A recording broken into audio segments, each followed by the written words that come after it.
ne s'agissait pas d'une campagne de dépistage ni de mise en évidence, mais il s'agissait d'informer les gens sur l'existence de la maladie et surtout des erreurs qu'il faut éviter. Parce qu'il s'agit d'une maladie que les gens confondent longtemps à des maladies qu'on va traiter de banales, qui ne tuent pas, alors que le cancer lui-même tue. Notre champ de bataille a été celui-là, d'informer les gens sur le fait que le cancer colorectal existe au Congo, qu'il faut qu'on le sache, qu'il faut qu'on le cherche. Donc pour les professionnels de santé, on doit chercher cette maladie en examinant les malades correctement et en sachant que lorsqu'on saigne de l'anus, parce que c'est là la manifestation, ce n'est pas seulement les hémorroïdes. Et c'est ce message que nous avons porté partout. Durant tout ce mois de mars, nous sommes passés dans les hôpitaux, dans certaines sociétés, pour parler à la population. Mais nous ne nous sommes pas cantonnés aux employés de ces différentes structures. Lorsqu'on allait sur les terrains, dans ces différentes structures où nous avons été accueillis pendant tout le mois de mars, nous avons parlé à la population environnante. C'est-à-dire, dans les hôpitaux, par exemple, on a parlé aux malades hospitalisés, aux gardes malades, aux passants, ou à tous ceux qui sont venus à l'hôpital ce jour-là. Chacun d'eux a été informé que cette maladie existe, qu'on ne doit pas s'égarer en allant traiter la colopathie à tort, l'amibiase à tort ou les hémorroïdes à tort. Mais aujourd'hui, notre objectif, c'est d'informer sur la maladie avant qu'il arrive les campagnes de dépistage. Les personnes, déjà individuellement, chacun peut se faire dépister. Pour se faire dépister, on n'est pas obligé d'attendre une campagne. Mais nous ne souhaitons pas que les gens se limitent aux moyens pour dire nous attendons la gratuité pour faire. Donc chaque fois qu'on peut, nous voulons parler pour que les gens agissent. Parce que cette maladie prend de l'ampleur. Aujourd'hui, nous nous retrouvons entre professionnels de santé, on va dire, pour faire le point de cette campagne, oui, mais aussi pour faire l'état des lieux du cancer colorectal.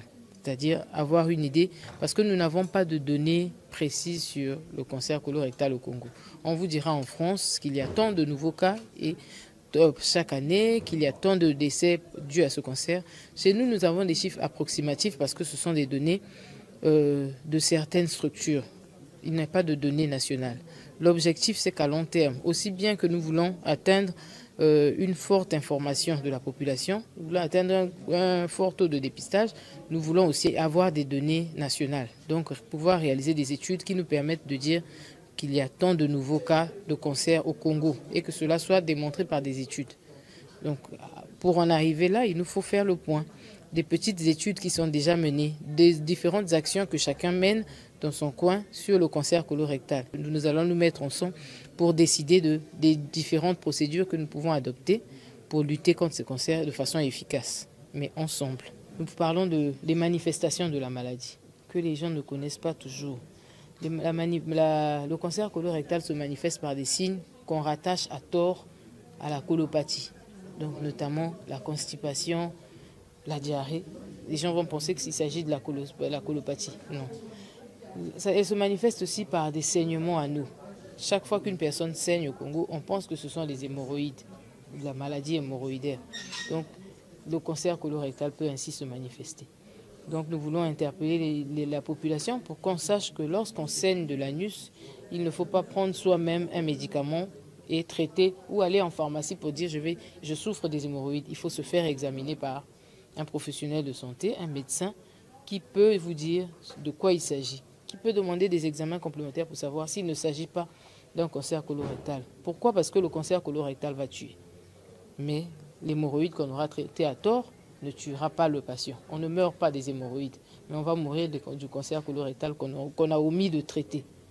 Donc lorsqu'on a ces symptômes, notre message c'est que la population vienne à l'hôpital, qu'on ne prenne pas à tort des tisanes. Une fois qu'on a écarté le cancer colorectal, on peut se permettre de prendre des tisanes parce qu'on pense que ça va être efficace sur les hémorroïdes ou autre chose, mais il faut avoir écarté le cancer colorectal. Merci beaucoup.